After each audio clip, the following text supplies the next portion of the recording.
One team, one nation. Proud to represent Algeria. Stay behind us, always. 1, 2, 3. Viva l'Algérie. Together we make unforgettable moments. Together we make the future. موبيليس الراعي الرسمي والشريك الحصري للمنتخبات الوطنية والاتحاد الجزائري لكرة القدم.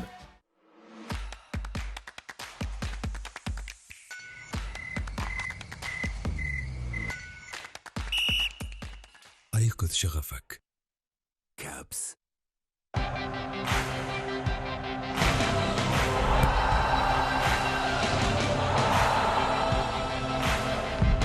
لا بيع ديما مع الخضرة. عدولو. يقدم لكم هذا البرنامج برعاية كوندور. الدور وتولي الكوندور.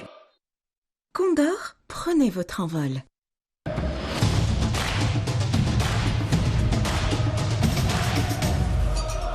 Resli soutient l'équipe nationale d'Algérie. Allez les Verts!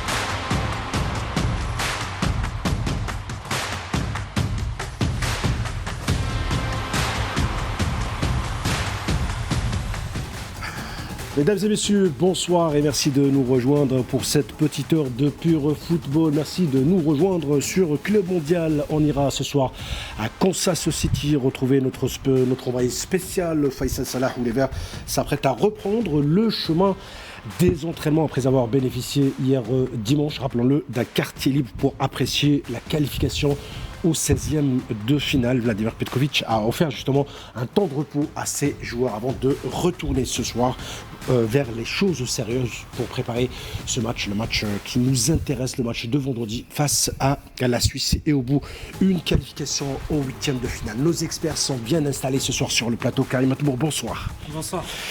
Jamal Rachdi, bonsoir. Bonsoir. Et puis Khaled Amchia, bonsoir. Bonsoir Mohamed. Moustapha Maza, bonsoir. Bonsoir tout le monde. Voilà, donc je disais, messieurs, quartier libre pour la sélection algérienne hier. Ils ont eu le temps de profiter de cette qualification au 16e de finale. Retour dès ce soir à partir de 18h heure américaine, minuit heure algérienne, à la première séance d'entraînement post-qualification au prochain tour. Il nous le confirmera tout à l'heure, Salah, dès qu'il sera avec nous en direct. 24 heures de repos, c'est assez suffisant déjà pour apprécier cette qualification et puis de se relancer et préparer ce prochain match. Ils ont vécu quasiment une dizaine de jours, même plus, sous pression, avec cet objectif de se qualifier. Donc, ils passaient de match en match avec tous les scénarios qu'on le connaît. Donc, c'est sûr qu'une coupure de 24 heures pour essayer d'évacuer tout ce qui ressemble de près ou de loin au football et penser à autre chose, voir la famille ou aller se balader, ça va leur faire énormément de bien avant de réenclencher la reconcentration et se mettre focus au fur et à mesure des jours qui arrivent sur le match de la Suisse, qui va devenir un match capital pour savoir si on continue la Coupe du Monde ou pas. Karim, les choses sérieuses pour ce match face à la Suisse commencent dès ce soir. Première séance d'entraînement après la qualif. Oui, non, c'est clair, mais après là, moi je suis juste un tout petit peu plus interrogé sur parce que là on est dans un tournoi, la récupération c'est ce qui est primordial. Alors on peut entendre le fait que c'est bien d'avoir du repos d'un point de vue psychologique, mais après il y a le corps aussi qui a besoin d'une récupération active, je veux dire éliminer les toxines, et pour ça généralement c'est pour ça qu'il faut être en activité, il faut faire un petit footing. Alors footing c'est pas ce qu'il y a de mieux, généralement on fait plus du vélo et il faut transpirer pour que les toxines elles sortent du corps, et donc voilà, c'est pour ça, comme là dans un tournoi, ok, d'un point de vue psychologique c'est bien, pour le corps je sais pas dans quel état étaient tous les corps de tous les joueurs. Mais généralement, c'est tout de suite après le match, quand on veut donner comme ça repos, on fait un décrassage dans la foulée, justement pour activer tout de suite la circulation sanguine dans le corps. Et après, 2 jours après, c'est là où on est dans le pic de fatigue et c'est là où il faut récupérer. Donc voilà, c'était le point un peu plus technique comme d'hab. Jamal ? Je pense que ça ne pouvait faire que du bien. 24 heures de récupération, après un match tension. C'était quand même assez... Il y avait beaucoup d'émotions dans ce match. On est passé par Un match très, très sérieux où il y avait en bout de course une qualification au second tour. Je pense que les joueurs avaient besoin un petit peu de souffler un petit peu et s'activer à des petites activités un peu ludiques. Pas une petite balade en bicyclette ou sortie pédestre ou quelque chose comme ça. Bon, ça ne peut faire que du bien, je pense. Et les choses sérieuses vont reprendre au fur et à mesure. On donne la parole à Moustapha Bazar. Bien, après la qualification, tout le monde est content, c'est l'euphorie. Après, on descend sur terre, après cette qualification, pour préparer sérieusement le 16e. Donc, une manière de se régénérer sur tous les plans, sur le plan mental et sur le plan physique. Inch'Allah, on verra notre équipe nationale après tout ce voyage bien frais le jour du match. Khaled, vous pensez que ce match face à l'Autriche, émotionnellement, était éreintant pour les joueurs? Bien sûr, forcément. C'était un match où il fallait ne pas perdre. Donc il y avait une concentration maximale. Et j'ai envie de mettre ce match de l'Autriche dans un ensemble. C'est-à-dire qu'il y a le premier match, le match contre la Jordanie aussi, qui a été pas mal, psychologiquement pas mal intense. Très intense, je veux dire. Donc c'est pour ça que cette dizaine de jours là qui est coupée en essayant de penser à tout sauf au football ne peut que leur faire du bien psychologiquement. Après, pour rebondir sur ce qu'a dit Karim, c'est sûr que pour éliminer les toxines, il faut, après le match, essayer de faire un petit décrassage, mais à la limite, je pense que peut-être que lors de la reprise, ils vont monter crescendo, ils vont faire peut-être un bilan auprès de tous les joueurs pour savoir par rapport à où ils en sont physiquement. Et puis ils vont aller tout doucement vers le match de la Suisse qui, comme je l'ai dit, va être capital. Jamal, vous pensez que Vladimir Petkovic a une longueur d'avance sur son collègue, le coach helvétique, vu qu'il a été à la tête de cette sélection suisse et il connaît très très bien les joueurs? Ça ne veut absolument rien dire. Moi je pense que les joueurs ont dû changer entre-temps. Il a dû avoir du sang neuf. Parce qu'il connaît peut-être la philosophie du jeu. Ou bien l'état d'esprit dans lequel pourraient être les joueurs suisses dans une rencontre de Coupe du Monde. Il les a coachés en pleine Coupe du Monde. Il a battu la France en match en Coupe d'Europe, je pense. Il a éliminé quand même la France. C'était un gros morceau. Je ne pense pas qu'il puisse connaître mieux que le coach suisse. Oui, que le coach suisse. Parce que le coach suisse a dû se renseigner. Il a dû voir aussi l'équipe algérienne. Et analyser chaque joueur, parce que la plupart de nos joueurs, pas la plupart, tous pratiquement, jouent en Europe. Donc il n'a qu'à regarder du côté de l'Allemagne, il en a déjà 4. En France, c'est la même chose. Voilà. Alors messieurs, on va passer à autre chose, pour après revenir à la sélection algérienne, le temps d'avoir en direct avec nous notre envoyé spécial à Kansas City, Faisal Salah. Qualification aujourd'hui, messieurs, du Brésil, 2-1 face au Japon. Ça a été laborieux pour les Brésiliens. Ça a été mi-temps japonaise et mi-temps brésilienne. Et je finirai par dire que quand le Brésil gagne, c'est le football qui se rétablit. En premier mi-temps, si vous voyez le match, c'était japonais et brésilien. Ouais, c'était mi-temps, oui. Parce qu'ils ont ultra dominé, c'était même surprenant, mais le match des Japonais me rappelle le match qu'ils ont eu contre la Suède. C'est-à-dire qu'une grosse domination, et malheureusement, quand ils ouvrent le score et qu'ils arrivent en seconde période, ils n'arrivent pas à gérer. Soit d'un point de vue émotionnel, peut-être par rapport à l'expérience, et ils ont tellement peur de se faire égaliser qu'ils se font égaliser. Et je pense que la différence qui s'est faite aujourd'hui entre le Brésil et le Japon, c'est une différence d'expérience. Il y a une équipe qui a déjà gagné. Il y a une équipe qui sait traverser ces moments où ils ont passé, parce qu'ils ont eu une première mi-temps où ils n'ont pas existé, le Brésil, du tout. Ils se sont fait même manger. Et la deuxième, ils sont rentrés, ils arrivent à égaliser, et dans les têtes, ça a basculé. Et puis sur la fin, il y a Martinelli, je pense, qui met le deuxième dans les arrêts de jeu. Donc c'est l'expérience, je pense qu'aujourd'hui, qui a primé sur ce match, même si on attendait un peu le Brésil, parce qu'on les a vus monter en puissance lors des phases de poule. Cette première mi-temps m'a surpris. Et m'a positivement surpris par rapport aux Japonais et négativement par rapport aux Brésiliens. Mais en seconde période, les Japonais, malheureusement, comme je l'ai dit, ils ont fait le même match contre la Suède, ils ont reculé, ils ont commencé à gamberger.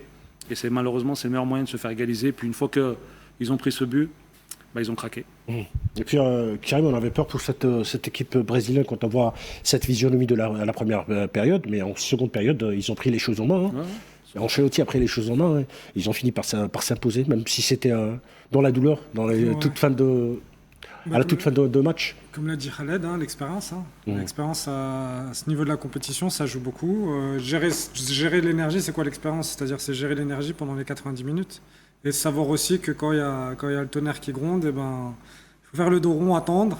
Et puis se dire que voilà, de toute façon, comme toutes les équipes, à un moment donné, il y a toujours une ou deux occasions vers l'avant. Ouais. Et c'est ces occasions-là qui peuvent permettre de créer un déclic, de dire ah bah tiens, voilà, aussi on est capable, et de reprendre confiance et de petit à petit le rapport de force de le faire basculer. C'est ce qu'ils ont fait délicatement et subtilement. Jamel, c'est drôle de voir le Brésil à ce niveau-là. Oui, mais bon, le football a tellement changé, les autres équipes ne dorment pas, ils travaillent, et le Japon a fait d'énormes progrès. Moi, ce qui me désole, c'est que de voir cette équipe assez vivace, assez explosive, jouer de la sorte et de ne pas asseoir une domination pratiquement territoriale. Au classement, au tableau de marque, on voit 1-0 difficilement, et après ils se font rejoindre. Ça a été le cas contre la Suède aussi. Ouais, ça a été le cas. Ils sont bien revenus pour le match contre les Pays-Bas. Ils sont revenus à deux partout, mais aujourd'hui c'était vraiment une catastrophe en seconde mi-temps. Ils se sont fait bouffer carrément en deuxième mi-temps. Le Brésil a raté beaucoup d'occasions en seconde mi-temps. Et c'est dommage pour les Japonais qui n'ont jamais dépassé pratiquement le 8e de finale. Mustapha, cette qualification, c'est peut-être l'arbre qui cache la forêt. Vous pensez que cette équipe brésilienne peut aller loin dans cette compétition? On a vu deux mi-temps différentes. Une pour le Japon et la deuxième pour le Brésil. Et avec l'expérience de cette équipe et l'incorporation de Martinelli au cours des 30 dernières minutes a pu changer la physionomie du match. Ensuite, on a vu un grand Casemiro par rapport à la première mi-temps qu'il a fait. Il a fait une première mi-temps catastrophique, Casemiro. Il a perdu beaucoup de ballons au milieu de terrain. Il s'est rattrapé en deuxième mi-temps, même il a pu égaliser. Donc c'est une équipe qui souffle le chaud et le froid. Donc on a senti une équipe pas tout à fait cohérente dans ses mouvements, à part quelques individualités de Vinicius sur le côté. Je pense que l'absence de Rafinha a un petit peu pesé, mais je pense que quand on voit cette équipe japonaise au cours de la première mi-temps, je pensais qu'il allait marquer un deuxième et un troisième but. Après, comme il a dit Karim et Jamal et tous les présents ici, l'expérience a prévalu.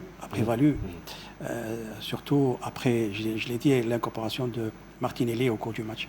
Et puis on s'attendait à ce que le Japon fasse une belle et une bonne Coupe du Monde. Oui. Ça s'est arrêté cet après-midi face au Brésil. Mais je tiens à saluer ce soir cette fédération japonaise de football avec son projet de jeu. Et il vise à remporter la Coupe du Monde, à l'organiser en 2050 et à remporter la Coupe du Monde 2050, Karim. Il se projette. Ouais, mais ça, j'en avais parlé un petit peu parce que déjà, je crois que c'est au début de la compétition. C'est toujours bien de le rappeler. Ouais, je peux le rappeler à nouveau. Parce que j'ai un ami à moi qui est formateur à l'UEFA. Et il était au début de la compétition, il était là-bas au Japon pour former justement dans tous les dirigeants. Il y a pas mal de processus de formation qui font en lien avec l'UEFA. Et ils ont mis un gros programme de formation avec une très grande vision. Et ça forme vraiment beaucoup de personnes. Il m'a dit que c'était impressionnant ce qui se passait là-bas sur place, parce que lui, il est sur place, il a des responsabilités à ce niveau-là. Et donc voilà, il y a des pays qui ont une vision, qui prennent de l'avance. Donc aujourd'hui, là, si on regarde le résultat du Japon, on va dire ils sont arrêtés en 16e, mais en fait, c'est pas révélateur en fait de leur niveau, parce que je dirais avec ce qu'ils ont fait, ils prennent 5 points dans leur groupe, je crois que c'est ça. Ils ont dû prendre 5 points. S'ils s'arrêtent en quart de finale, je dirais leur performance ou leur niveau, il est équivalent. Parce que c'est surtout ce qu'ils proposent qui est important. Ouais, voilà, c'est tout ce qu'ils se proposent, l'intensité qu'ils mettent. Ouais, c'est franchement... une équipe très jeune, Karim. Une équipe très jeune. Ouais, très jeune. Donc c'est une équipe sur laquelle l'avenir leur promet beaucoup de belles choses. Et voilà, il y en a comme ça 2-3 pays qui ont vraiment cette vision comme ça à long terme et qui mettent des choses en place, parce que dans le football, pour avoir des résultats, et c'est aussi la même chose à chaque fois, même pour nous ici à la fédération, c'est chaque fédération en fait qui doit toujours se remettre en question en disant qu'est-ce qu'on veut dans 10 ans. Et c'est ce qu'on fait là maintenant où il y aura des résultats dans 10 ans, 15 ans. Ouais. Mais c'est pas une fois qu'on est là et qu'on dit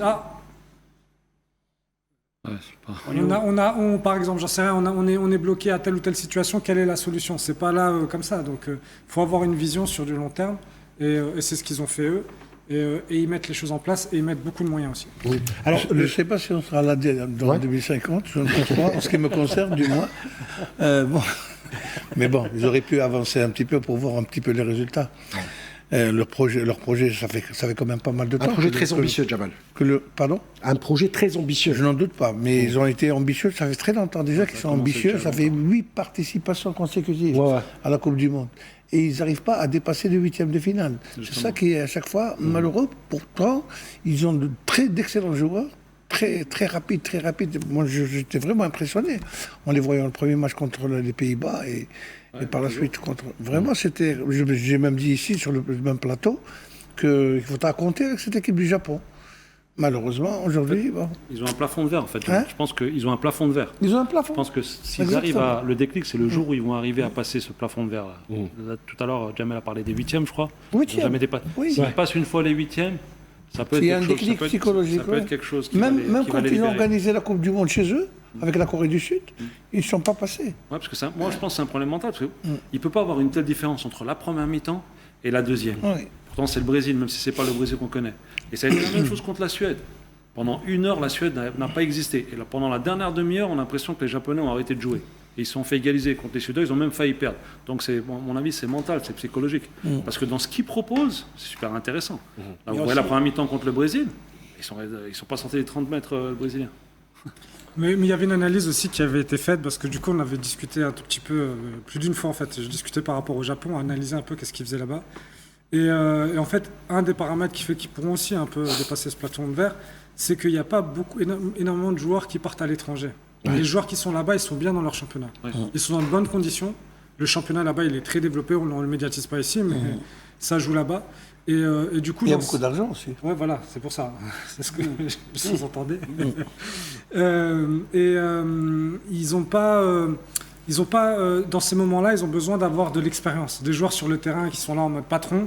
Et pour être patron comme ça, c'est-à-dire qu'on a l'habitude de jouer face aux meilleurs. Et ça ne nous fait pas peur, ce genre de scénario. On les appréhende parce qu'on joue déjà tous les week-ends, en fait. Enfin, c'est pour ça qu'on dit Riyad Mahrez, t'es patron. Parce que, en fait, tous les week-ends, quand il était à Manchester City, il jouait contre les meilleurs du monde. Là, il les retrouve en Coupe du Monde. Il n'est pas intimidé parce que c'est des gens qui croisent tous les week-ends. Et eux, quand ils arrivent dans cette situation-là, comment appréhender ? Ils n'ont pas le temps ils n'ont pas de référence, les joueurs, de dire « Ah, mais tiens, j'ai déjà joué contre ce type de joueur-là. » Et pourtant, Karim, ils sont capables d'être à leur hauteur, ou les dominer même. Mais pendant 1 heure, ils ne sont pas capables de le faire sur 90 minutes. Mais c'est de l'expérience, c'est de la gestion. Est-ce que c'est la gestion des joueurs contre qui tu joues, ou est-ce que c'est la gestion du résultat ? C'est de tout, c'est un mix de tout, je pense. Parce que regarde, c'est aussi, si tu fais un peu le comparatif, dans les clubs de foot, des fois, il y a des matchs qui se font dans les équipes, on fait les jeunes contre les vieux. Et tu vois, les jeunes, au début, ils sont toujours tout foufou, ils marquent 1 ou 2 buts, mais à la fin du match, c'est toujours les anciens qui reviennent et qui gagnent. C'est à peu près ça, c'est l'expérience. Et les anciens, ils savent, bon, c'est pas grave, on en a pris 1-2, mais on sait que voilà, ça va revenir, on a trouvé les failles, on a compris comment y jouer, on va passer par là et ça va le faire. Et pour moi, c'est un peu ça ce que je ressens un tout petit peu. Moi, je pense que c'est dans la gestion... On donne la parole à Moustapha. Oui, c'est dans la gestion des efforts, parce que c'est une équipe qui ne dure pas. On a vu, ils font j'ai vu dans les poules, j'ai suivi bien cette équipe dans les poules, ils font une très très bonne première mi-temps. Après, le rythme est descend. Donc, dans la gestion des efforts et des émotions, peut-être que c'est là où ça bloque, surtout quand ils perdent et ils reviennent difficilement. Donc, pour moi-même, pour gérer les résultats, ça bloque, ça agresse. Donc, pour moi, c'est une équipe qui a beaucoup de problèmes d'expérience, et surtout dans une compétition comme celle de la Coupe du Monde, il faut que tu aies des joueurs pleins d'expérience pour essayer de scinder tous ces jeunes joueurs. Si je comprends bien, ils seront champions du monde dans 6 éditions. Hein. Ouais. 50. Non, mais c'est Jamal. Oui, ça paraît un peu bizarre pour Jamal. oui, c'est un projet, c'est un projet très très. C'est un projet ambitieux pour les générations futures. Ouais.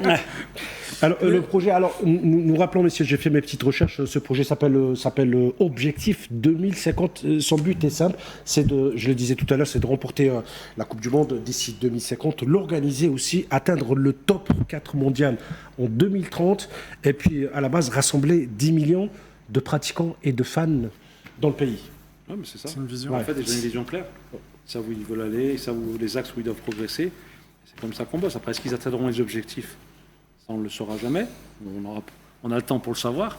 Mais en tout cas, ils y travaillent. Ils cherchent les meilleurs. Moi, je peux vous dire, ils cherchent les meilleurs pour augmenter le niveau.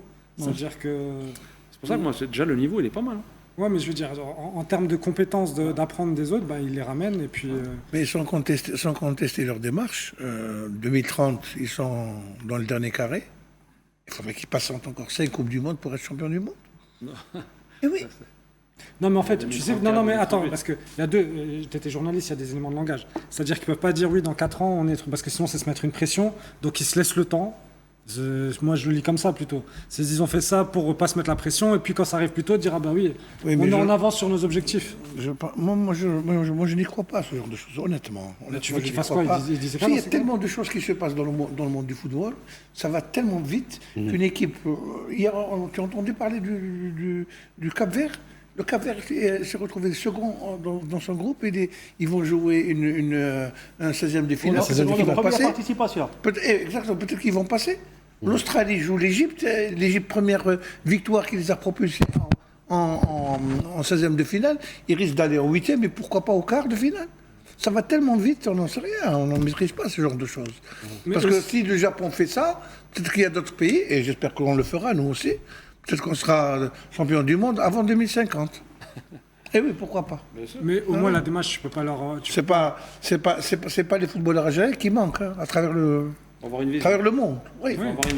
Mais leur démarche, elle est juste de dire, plutôt que de compter sur de la chance et du hasard en espérant que, on va essayer de contrôler le processus pour se rapprocher de notre objectif. Non, je ne conteste pas.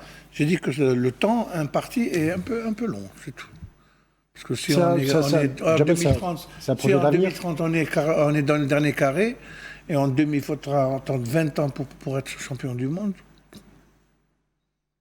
Entre-temps, ça vous paraît long, Jamal? Entre-temps, en 2034, où ils seront le Japon, ils vont revenir en 8e de finale, ou ils vont continuer à être... rester bloqué sur la tête, Attends, déjà, sur le prochain mondial, ils sont ambitieux, ils veulent atteindre le top 4. Oui, mais oui, justement. Ouais. Et pourquoi attendre alors 5 autres éditions, 20 ans pour être champion du monde? Karim. Là, j'allais dire, parce que dans ces cas-là, avec le raisonnement, si je me permets de te challenger un petit peu. Bien évidemment. Tu parles du Cap-Vert. Ouais. Du coup, c'est quoi la vision? Quand le Cap-Vert va aller en quart de finale? C'est possible. Ils ont une vision là-dessus? Non, peut-être qu'ils n'ont pas de vision. Alors, moi, je préférerais être le Japon, avoir une vision et dire, au moins, c'est... Je suis d'accord avec vous, Karim. C'est mes petits-enfants qui vont aller en quart de finale que... Non, on espère l'année prochaine. Les autres équipes, si toi tu as une vision, les autres équipes ne sont pas aveugles. Non, et puis il y a aussi, messieurs, ce Japon, mais ce Brésil, ce mondial, on avait l'impression qu'il ne fait peur à aucune équipe depuis le début de la phase de poule. Ça fait un moment qu'on a, comme je l'ai dit, on est nostalgique du Brésil d'avant. Donc et là, ça fait un moment qu'on ne voit pas ce Brésil-là. Mais maintenant, si on est focus sur la participation du Brésil par rapport à cette édition, ils font un premier match nul, ils gagnent le deuxième match 3-0, le troisième 3-0, donc ils sont sur une phase ascendante. Ouais. Là, vous voyez le match, ils tombent contre une belle équipe du Japon. Donc si vous êtes à la place du sélectionneur, si vous voulez vraiment appuyer par rapport au prochain match, vous appuyez sur la seconde période. La seconde période, on a vu un autre Brésil conquérant, qui était mené, qui est rentré, qui a égalisé, qui a un pressing assez haut. Comme l'a dit tous ceux qui ont vu le match, qui méritait même peut-être de marquer plus de 2 buts. Donc, première mi-temps, ils se sont fait malmener, peut-être surpris par le niveau des Japonais, mais ça ne les a pas empêchés de réagir. Donc après, ça dépend de la lecture que vous avez. Est-ce que vous voyez le verre à moitié vide, moitié plein? Je pense que l'entraîneur national va voir le verre à moitié plein. c'est-à-dire la seconde période, et il va s'appuyer sur ça pour pouvoir être encore plus performant pour le prochain match. Pour l'instant, Jamal, la chance sourit à Carlo Ancelotti pour son premier mondial à la tête du Brésil. Je crois qu'il a déjà analysé son équipe à partir du premier match. Je sais pas si c'est de la parce chance, que c'était une entame assez difficile pour lui. Mais par la suite, maintenant, on sent que cette équipe du Brésil, elle a des individualités qui peuvent faire la différence à tout moment. Et je pense que même derrière et au milieu, ça commence à s'arranger un petit peu. Hein. Et on sent qu'il y a quand même que ce Brésil, c'est pas le grand Brésil que nous connaissons. C'est pas le football samba, comme je le dis tout le temps. Mais c'est un football quand même très rigoureux et très efficace aussi. La preuve, 3-0, 3-0, 2-1 contre le Japon. C'est une équipe qui monte. Pragmatique, en fait, je dirais. Et je pense qu'ils ont un bon le prochain adversaire. Je pense qu'il sera peut-être à la. C'est qui l'adversaire, Thomas? Il faudra que je consulte, je pense. En fait, il essaie de tirer le maximum des forces en présence, que ce soit tactique ou individuel. Comme on l'a dit, c'est pas le Brésil d'avant, mais pour l'instant, Carlo Ancelotti, après, il n'est plus à présenter. Il est en train d'amener son équipe tout doucement là où il doit l'amener. Ça va être la Côte d'Ivoire, ou la Norvège. Même quand ils étaient mauvais au premier match, ils n'ont pas perdu. Oui.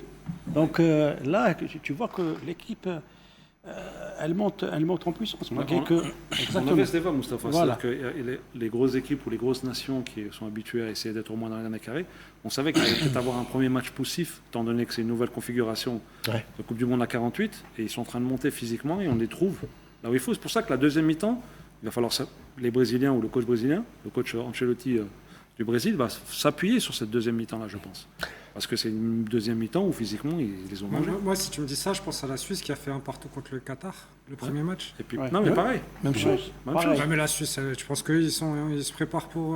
Ils ont des ambitions pour. Bah oui, individuellement, la Suisse, oui. Pourquoi pas? Ouais, mais pas d'être en pic de forme un peu plus tard. Ils savent que tous les matchs sont un peu plus. Je pense que tu étudies ta poule, quand même. Ouais. Après, le 1-1, c'est une contre-performance. Hein. Que tu sois à 100% ou à 50% physiquement, normalement, c'est un premier match que tu dois gagner, tu n'as déjà un pas. Mais oui, je pense ils ont mis 4 buts à la Bosnie. Oui. Et le Canada? Le Canada? Combien contre le Canada?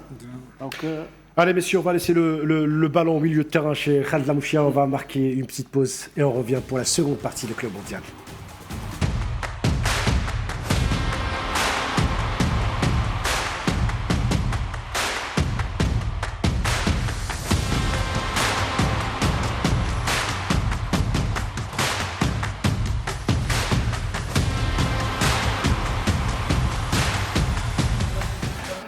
Et puis, messieurs, je vous embarque avec moi en direction le CONSAS pour cette deuxième partie de Club Mondial. Nous rejoignons en direct Faisal Salah, notre envoyé spécial. Faisal, bonsoir. Bonsoir Amine. Alors Faisal, on en parlait en début d'émission, c'est le retour aux entraînements, post-qualification, une séance d'entraînement, si je ne me trompe pas, qui est prévue à 18h heure américaine, minuit heure algérienne. Et je pense que vous êtes sur place, Faisal. Je suis sur place, je suis devant le centre d'entraînement de l'équipe nationale, le Rock-Schalke Park, ici à Lawrence, à Kansas City. Les Verts effectueront leur dernière séance d'entraînement sur le sol américain avant de rejoindre le Canada à Vancouver pour jouer la Suisse. Demain, le groupe de Vladimir Petkovic prendra l'avion direction le Canada pour préparer ce gros match, ce match historique face à la Suisse, ce match avec beaucoup d'enjeux d'écrire l'histoire à nouveau. Et puis, si la sélection algérienne prendra demain son envol pour Vancouver via un avion affrété spécialement pour ce match, le souci c'est pour les supporters algériens, vu la distance entre Kansas et là où se jouera le match Vancouver, on parle de 2-3 000 kilomètres, même si on compare la distance entre Montréal, où il y a une forte communauté algérienne, et Vancouver, c'est aussi à peu près, si je ne dis pas de bêtises, entre 3 500 et 4 000 kilomètres. Comment justement s'organisent et ces supporters s'organisent pour faire le voyage et aller soutenir la sélection algérienne? Bah écoute Ami, ça va être un peu difficile pour certains supporters, surtout ceux qui ne détiennent pas le visa canadien, parce que le Canada exige d'avoir un visa pour rentrer sur leur territoire. Par contre, il y a plein de supporters qui ont prévu la qualification des Verts, qui ont déjà acheté leur billet pour le match face à la Suisse. Il y a certains supporters qui sont déjà en Algérie, qui ont préparé leur déplacement au Canada. Il y a aussi les supporters les supporters algériens qui sont déjà résidents au Canada, soit à Montréal, soit à Vancouver. Donc je pense que les Verts ne seront pas seuls sur ce match. Les Verts auront le soutien de leurs supporters. Des supporters ont pris déjà la route parce que de Kansas City à Vancouver, il n'y a pas, pour le moment, il n'y a pas un avion direct d'après les compagnies aériennes. Donc il y a ceux qui sont partis vers Seattle, il y a ceux qui sont partis vers Los Angeles et aussi Washington. Donc pour le moment, il y a des supporters qui sont en mode course contre la montre afin d'arriver au bon moment, à l'heure prévue du match qui sera déroulé à Vancouver, un match très important pour l'Algérie face à cette équipe suisse. Merci Faisal. On reviendra vers vous peut-être en fin de cette émission si vous avez une information à nous donner concernant justement cette dernière séance d'entraînement sur le sol américain avant de rejoindre, comme vous venez de le dire, l'entraînement sera Vancouver. ouvert à la presse. Merci à vous, Faisal. Donc voilà pour les explications, messieurs. Donc on va spécial à Kansas City, Faisal Salahi. C'est la logistique qui pose problème, surtout pour les supporters algériens. Jamal Rachdi, ça va être difficile d'être prêt pour ce match, vu les distances énormes. Et oui, il y a exactement entre Montréal et Vancouver, il y a 5000 km. Énormissime les distances. Très, très, très long. C'est vraiment... C'est un continent, le Canada. Hein. C'est loin. Et pour les gens qui vont de Kansas City à Vancouver, il y a 27 heures ou 28 heures pratiquement. Oui, peut-être sans pause, 27 heures. Hein, peut-être sans pause, 27 heures. Oui, sans pause. C'est-à-dire on parle même de 2 à 3 jours de route pour arriver. Donc les conditions sont difficiles, surtout qu'il n'y a pas d'avion du Kansas à Vancouver directement. Il y a aussi, comme vient de le souligner Faisal, des difficultés pour avoir le visa et tout. Ouais. Je ne sais pas si on aura le même engouement et la même galerie que contre moi, je pense, Jamal, qu'il y en aura. Parce qu'il y a pas mal d'Algériens, ils sont Canada. Plus de 70 000, 100 000 au Canada, à Montréal. Oui, mais attention, il y a aussi... Même si c'est vrai que la distance, il y a aussi les moyens. La distance est assez conséquente. Il y a le travail, il y a un certain nombre de choses. Bien sûr. Déjà les moyens de transport, plus les billets, déjà... Le problème de transport, c'est pas donné. Vous avez pratiquement 4 heures d'avion entre Montréal et Vancouver, ce qui n'est pas... plus même. Plus. On parle de Kansas à Vancouver, il y a entre 5h30 et 7h de vol. En cas d'escale, Jamal. Oui, mais toujours été que... Mais un vol d'oiseau, c'est 3h30. C'est 5h30, 7h de vol, c'est quand même assez pesant quand même pour les joueurs, je parle. Hein. Je ne parle pas des supporters. Les supporters, il y a l'ambiance, il y a tout. En plus de ça, il y a un visa. Ça veut dire... Ah oui, il y a le visa.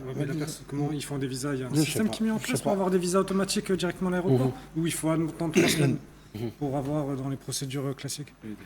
Honnêtement, je ne sais pas comment que ça va se passer sur le sol canadien. Est-ce que ceux qui ont bénéficié du visa américain dans le cadre de la Coupe du Monde pourront y aller? Bon, c'est possible, hein. C'est possible qu'il y ait des facilités à ce niveau. Et puis selon mes dernières informations, c'est l'ambassadeur algérien à Washington qui justement s'active pour permettre aux Algériens d'avoir ce visa et d'aller supporter la sélection algérienne vendredi. Mais n'empêche que cette logistique pose problème. C'est l'immensité des territoires, les États-Unis. Le Canada, c'est pas n'importe quel pays, hein, c'est des continents à eux-mêmes. Vaste. Ouais, mais déjà le simple fait de faire des Coupes du Monde sur 3 pays, c'est déjà un problème. Donc, comme vous avez dit, déjà l'immensité des pays en eux-mêmes. Sur le Mexique, imaginez vous jouez au Mexique et puis votre 16e de finale est au Canada. Donc c'est toute une logistique, c'est compliqué même pour les supporters, quelle que soit leur nationalité. Donc j'espère pour eux et j'espère qu'ils trouveront les moyens d'aller supporter. Vous faites le voyage jusqu'en Amérique pour supporter les Verts. Vous avez un 16e, un match palpitant avec une animation directe. J'espère pour eux vraiment qu'ils seront dans les tribunes, notamment en plus juste par rapport à nos joueurs déjà, qu'ils puissent les supporter. Donc, ils ont un rôle extra important. Donc, j'espère qu'ils trouveront des solutions. Mustapha, moi je pense que je suis plus que persuadé qu'ils seront au rendez-vous, ces supporters. Ah, c'est sûr. Tellement nos supporters tiennent à cette équipe et tiennent à cette qualification. Je pense qu'ils seront très nombreux au stade, quels que soient les problèmes et quelles que soient les distances. Tellement. D'ailleurs, moi, je suis ici à Alger. J'essaie d'intervenir pour des supporters qui vont se déplacer, qui ont leur visa, ils vont se déplacer au Canada pour voir le match. Donc, tellement il y a l'appartenance dans notre peuple pour cette équipe nationale et pour l'Algérie. Donc, ils vont tout faire pour essayer d'être là le jour J. Inch'Allah, déjà, on aura la qualification. Après, on verra. Moi, ce qui m'inquiète, c'est pour les joueurs, beaucoup plus les joueurs, c'est le décalage horaire, encore une fois. Ouais. Il y a quand même 8 heures de décalage horaire. Entre le Kansas et Vancouver. Entre Vancouver et Alger, il y a 8 heures. Ouais. Mais entre les deux pays, je crois, entre le Vancouver et le Kansas, je crois qu'il y a 3 heures. Donc, ça reste gérable. Mais quand même, ça risque encore d'être encore. Après, de toute façon, décalage. Toutes les conditions, elles sont à l'avantage de la Suisse, j'ai l'impression. Ouais. Ils ont joué avant nous, la récupération, le décalage horaire, même le Ils climat. ont joué là-bas, je pense, déjà. Même le climat. Bon, après, le climat, il va être bon parce que les températures, elles vont être moindres, mais il y a quand même un changement de climat. Donc, oui, mais après, voilà, ça fait partie du tournoi. Sur le décalage horaire, je pense que les joueurs, ils vont pas se caler sur le nouvel horaire. C'est-à-dire qu'ils restent sur un horaire et peu importe le décalage horaire. Moi, je me souviens, quand j'avais joué en Australie, c'était aussi ça. J'avais découvert, même là-bas, il y a des décalages horaires de 30 minutes. Moi, j'ai joué à Adélaïde et la ville d'à côté, il y avait, parce que c'est tellement grand, c'est un continent. Un fuseau horaire. Ouais, un fuseau horaire entre, donc c'était 30 minutes de décalage. Et en fait, quand on allait à l'autre bout du pays, on restait réglé, en fait, si on jouait à 20h, mais qu'il était chez nous 17h, en fait, pour nous, on était resté sur les 17h dans notre tête. Et on ne changeait pas les montres pour rester pas trop déboussolé. Parce que sinon, au bout d'un moment, on ne sait plus. Et puis, monsieur, la Nationalmannschaft allemande qui est en train de se faire peur. À l'instant, match nul pour le moment, un but partout à la 100e minute. Reste 10 minutes avant, avant le coup de sifflet final de cette rencontre. Il y a risque, Khaled, qu'on assiste à une première surprise ce soir. Déjà qu'il y a une prolongation, c'est déjà une surprise. On voyait la physionomie du match. On voit à mi-temps, pendant 40 minutes, les Allemands étaient dans la surface du Paraguay. Et ils sont cueillis à franc en étant menés. Ils font le plus dur en égalisant, mais tout le monde ici présent, j'imagine, avait mis la Nationalmannschaft comme ultra favori. Donc le fait qu'ils soient en prolongation, ça devient compliqué. Puis là, c'est un match où ça va jouer dans les têtes. Il y a beaucoup plus d'expérience chez la Nationalmannschaft, mais s'ils vont jusqu'au penalty, tout est possible. Et c'est Jamal, cette Mannschaft version Nagelsmann ne nous donne plus du plaisir comme on l'a vu lors des précédentes éditions, 2014. Ce n'est plus l'ogre allemand. Ce n'est plus l'ogre allemand. Moi, je pense qu'il y a une rareté des joueurs de talent qu'il y avait à un certain moment. Maintenant, je pense que les individualités qui formaient quand même un collectif assez important ne sont plus dans l'équipe. Donc, qu'est-ce qui reste? Il reste Neuer, Rüdiger, je sais pas, il y a le Turc là qui a marqué 3 buts. Après, il y a des jeunes comme Kai Havertz. Ouais. Et en fait, le truc, la force de l'équipe nationale d'Allemagne, moi qui y vis, qui est joué aussi pendant 15 ans, en fait, dans le passé, il y avait une corrélation entre les performances de l'équipe nationale et le Bayern et le Dortmund. C'est-à-dire qu'il y avait une grosse part des joueurs de l'équipe nationale qui jouaient tous au Bayern, sous Guardiola. Donc en fait, ils avaient l'habitude pendant toute la saison de jouer ensemble. Après, ils allaient en équipe nationale. Donc, il y avait déjà un noyau dur de joueurs qui avaient l'habitude. Il y avait la moitié qui était au Bayern, l'autre moitié qui était à Dortmund. Ça prenait déjà une grosse partie de l'équipe nationale. Et donc, c'était déjà fluide quand ils arrivaient en équipe nationale. Donc, ils avaient déjà. Là, c'est un peu plus éclaté. Il y a des joueurs qui sont un peu partout. Et ils ont plus cette ossature-là qu'il y avait par le passé. Si tu permets, quand tu prends la valeur marchande des deux joueurs, Havertz et Wirtz, c'est une valeur extraordinaire. Ils dépassent les 100 millions d'euros. Oui. Après, quand tu vas sur le terrain, ils ne font pas de grosses choses. Oui, mais ça, c'est ce qu'on a dit. C'est le cas de Riyad Mahrez, c'est le cas de tous les grands joueurs. La valeur marchande, peu importe, elle peut valoir ce que tu veux. Cristiano Ronaldo, même Messi. Messi, pourquoi il est fort? Messi, c'est parce qu'il y a tout le monde qui joue pour lui. Il y a tout le monde qui font les appels, il est mis sur un fauteuil et voilà. Et là, en Allemagne, tu peux avoir des grands noms, des joueurs qui jouent dans les plus grands clubs, mais chacun dans leur coin. Mais s'ils ne jouent pas en équipe... Moi, si tu permets, Mohamed, je reviens sur le décalage horaire qu'il y a entre... Oui, je voulais demander à Khaled ou à Khaled, lorsqu'on a 2 heures de retard encore, au décalage, et non pas 2 heures d'avance. D'accord. Est-ce que ça nuit ou ça... Ça impacte plus. Moi, Pour ce Karim, comment je fonctionne? Parce que ici, les joueurs vont avoir encore 2 heures d'avance, 2 heures de retard. Entre Vancouver, entre Kansas et il y a encore 2 heures de retard. Mais là ils sont basés sur le fuseau horaire. 2 heures d'avance. Ils sont basés sur le fuseau horaire de Kansas City. Oui. Il faut qu'ils restent là-dessus. Ça veut dire, le match, je sais pas, il est à quelle heure le prochain match de l'Algérie? 4 heures. Il est à 4 heures du matin. Je sais pas, non, mais là-bas, c'est quelle heure? 20 heures du matin, 20 heures, 19 heures. 20 heures. Vancouver, ça fait quelle heure Kansas? 17. 17, bah dans ces cas-là, tu dis ok, tu joues à 17 et tu restes programmé à tes 17. Et si tu veux encore t'adapter, le petit déjeuner, tu l'adaptes, ça veut dire que tu le décales de 3 heures. La digestion, le temps qui t'adapte. En fait, c'est ça, c'est toutes les conséquences.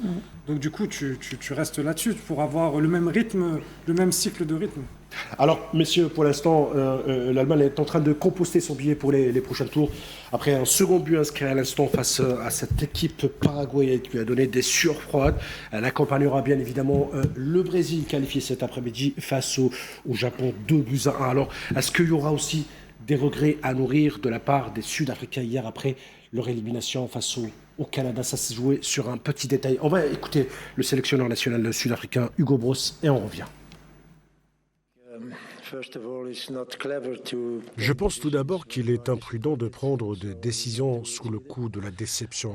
Donc, je ne le ferai pas non plus. Par ailleurs, je pense qu'il faut être honnête. Aujourd'hui, nous avons perdu le match par manque de puissance et de vitesse comparé à notre adversaire. Nous avons perdu beaucoup de duels. On a 1 contre 1 et notre vitesse, non seulement la vitesse de course, mais aussi la rapidité d'exécution, nous a fait défaut. Quand on voit la rapidité avec laquelle le match contre le Canada s'est déroulé et que nous étions même en train de construire nos actions, c'était avant même que nous prenions une décision. Ce sont des points sur lesquels nous devons travailler et c'est ce que j'ai déjà dit à maintes reprises en Afrique du Sud, mais personne ne me croit.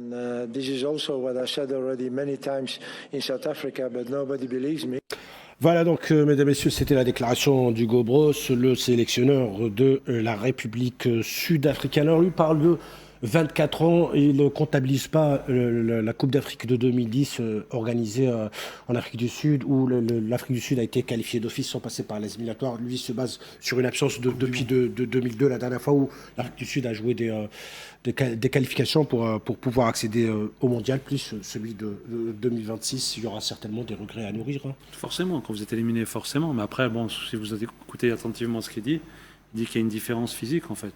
Pas dans le jeu, mais c'est physiquement, ils sont tombés contre des joueurs plus athlétiques. Alors je ne connais pas énormément la composition du Canada, mais ils ont beaucoup de joueurs qui jouent en Europe déjà. Donc voilà, la différence, elle se fait à mon avis là, parce que dans le jeu, sur ce qu'ils ont montré, que c'est peut-être le premier match où ils sont passés à côté de leur premier match, les Sud-Africains contre le Mexique, en match d'ouverture, j'ai trouvé moi les Sud-Africains qui étaient très intéressants. Ils ont été fidèles à leur philosophie de jeu, ça joue au foot. Après là, tu tombes contre une équipe dans un 4e match à élimination directe, forcément il y a un manque d'expérience, mais surtout il y a un manque de puissance. Et c'est peut-être là qu'il va falloir travailler, mais bon, après c'est propre à la morphologie des Sud-Africains. Donc, non, mais c'est pour ça qu'il faut compenser par autre chose. Exactement. Parce que... Et puis ce soir, messieurs, à 2h du matin, il y aura un certain Pays-Bas-Maroc. Et puis demain, un autre match qui nous intéressera, Jamel, Côte d'Ivoire, face à la Norvège. Ça va être compliqué pour les Ivoiriens. Pour les deux équipes, parce que hein. ça reste quand même un match où le résultat sera vraiment indécis. Hein. Parce que si on se fie aux performances des deux équipes, et parce qu'il ne faut pas prendre la défaite de la Norvège contre la France pour argent comptant, ils ont laissé 8 titulaires sur le banc. Donc ils ont fait tourner leur effectif. C'est pour cette raison qu'ils ont perdu par 4-1 contre la France. Sinon, lorsqu'ils jouent ensemble, c'est une équipe très très homogène, très forte sur les balles aériennes. Ils imposent un physique, une rapidité aussi. Et ils ont un land qui n'est pas à présenter. Maintenant, la Côte d'Ivoire aussi a un bon potentiel, un collectif très très généreux dans l'effort aussi. Sur le plan physique aussi, ils sont bons. Le résultat est vraiment indécis. Le vainqueur rencontrera le Brésil en 8e de finale. Après, messieurs, tout est à revoir pour cette sélection allemande. Le but inscrit a été refusé après avoir consulté la VAR. Le score est de un but partout et on joue la fin de la seconde prolongation. On verra d'ici là si les deux équipes se quitteront sur ce score et partiront et iront jouer les pénaltys ou l'une d'eux marquera un second but pour pouvoir se qualifier au 8e de finale. Alors une autre surprise aussi, on les attendait au moins au 16e de finale. Le Khaled, c'est bien évidemment l'Uruguay qui ont été éliminés dès le premier tour. Et après cette réaction immédiate du gouvernement uruguayen qui a refusé de leur envoyer l'avion. Ouais, qui a obligé les joueurs de revenir avec leurs propres moyens. Ils ont hésité entre les faire rentrer à pied. Ça, c'est vraiment enfantin. Honnêtement. Ouais. C'est symbolique surtout. Mais malheureusement, en fait, c'était mal engagé bien avant la Coupe du Monde. Alors moi, je n'étais pas très au courant de ce qui se passait, mais apparemment, il y avait pas mal de problèmes entre les cadres et le sélectionneur Marcelo Bielsa. Et malheureusement, ça a éclaté en plein milieu du tournoi. Comme quoi, c'est toujours les résultats qui masquent les problèmes. Et à partir du moment où vous faites un ou deux faux pas, les problèmes sortent. Et quand ils sortent, c'est terminé. Ouais. Donc, c'est dommage pour eux parce que les Uruguayens ont toujours été une nation difficile à jouer. Mais là, en même temps, ils méritent de se faire éliminer. Ouais, c'est une énigme, Jamel. Le coach, un loco, comme ils aiment l'appeler, le fou. Le coach, uruguayen. C'est une vraie énigme. Il a une poignée de titres. Oui, c'est un gars quand même, c'est un excellent entraîneur. Il a son caractère. On l'appelle pas le loco pour rien. Et en plus, il a cette manie d'aller s'asseoir sur la glacière, là où ça va botter à la pharmacie, là, comme on appelle ça, communément. Et bon, je ne sais pas ce qui s'est passé parce que quand même l'Uruguay est une nation de football. Malgré le fait que c'est un petit pays, il n'y a même pas 2 millions ou 3 millions d'habitants, mais ils ont un palmarès extraordinaire en Coupe du Monde, en football. Et ils exportent beaucoup de joueurs. Et puis c'est un modèle pour plusieurs entraîneurs. Oui, mais il y en a beaucoup qui s'inspirent de lui. Oui, exactement. Alors Pep Guardiola l'a qualifié à plusieurs reprises de meilleur entraîneur du monde et manager le plus authentique. Mauricio Pochettino le décrit publiquement comme son père footballistique. Et puis Diego Simeone affirme que Bielsa est l'entraîneur qui lui a le plus appris au cours de sa carrière. C'est énorme. Une référence. Bien sûr. Vraiment, c'est une référence. Tous ces entraîneurs-là, ils sont en poste et ils sont des références aujourd'hui. Maintenant, bien sûr qu'il a inspiré, mais après, pour inspirer, il faut avoir un caractère assez spécial. Et des fois, c'est soit ça passe, soit ça casse. Là, malheureusement, ça a cassé. Et puis, il y a cette histoire un peu loufoque de Hong Myong-Gu, le sélectionneur sud-coréen qui a jeté l'éponge, qui a été obligé de jeter l'éponge hier dimanche après l'élimination au premier tour. Ils étaient parmi les meilleurs troisièmes. Ils pouvaient espérer une qualification, mais bon, les autres résultats ont fait en sorte que cette équipe sud-coréenne soit éliminée de cette compétition. Il a été obligé. On a même fait une pétition au Parlement pour l'obliger de démissionner. Après, le plus drôle, c'est que la télévision publique coréenne a même flouté son visage alors qu'il était en direct en conférence de presse pour expliquer cette élimination. Ils sont scalp. Ils ont réussi. Ils l'ont vraiment scalpé. Non, vraiment, c'est... Non, de toute manière, il ne sera pas le seul. Hein. Je pense que beaucoup d'entraîneurs vont quitter vont sauter. Ah oui, ils vont rentrer à la maison. Ils vont rendre le tablier.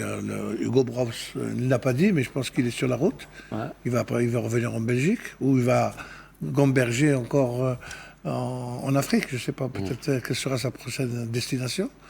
Parce que c'est un gars qui connaît très bien aussi l'Afrique. Il a même travaillé en Algérie, vous le savez bien. Oui.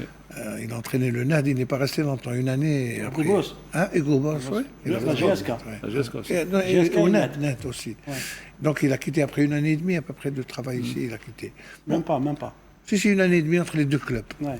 Entre le NAD et la après, GSK. les champions il a été champion d'Afrique, voilà. C'est-à-dire qu'on reconnaît bien la valeur ici.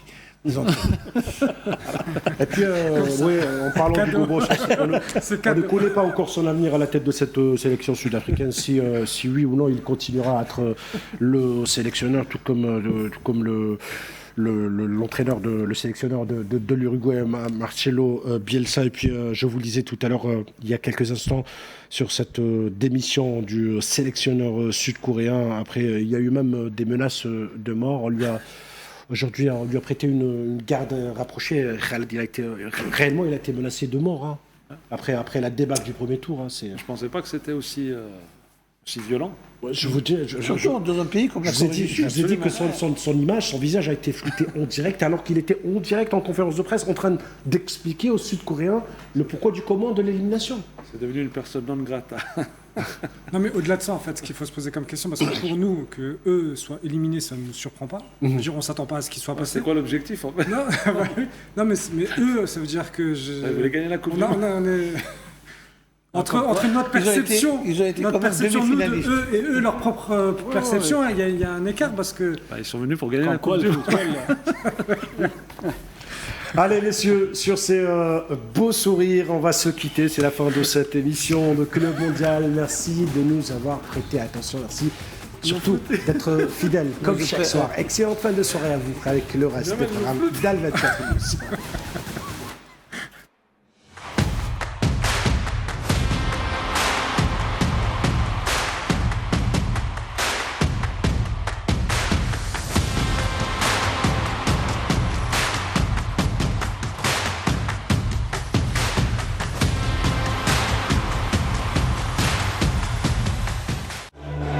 One team, one nation. Proud to represent Algeria. Stay behind us, always. 1, 2, 3. Viva l'Algérie. Together we make unforgettable moments. Together we make the future. موبيليز الراعي الرسمي والشريك الحصري للمنتخبات الوطنية والاتحاد الجزائري لكرة القدم.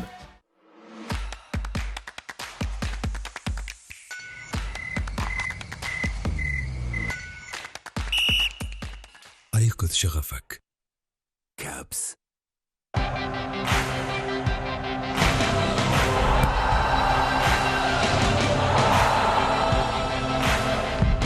لابيو ديما مع الخضراء. عدولو. قدم لكم هذا البرنامج برعاية كوندور. الدور دور وتولي الكوندور. Condor, prenez votre envol.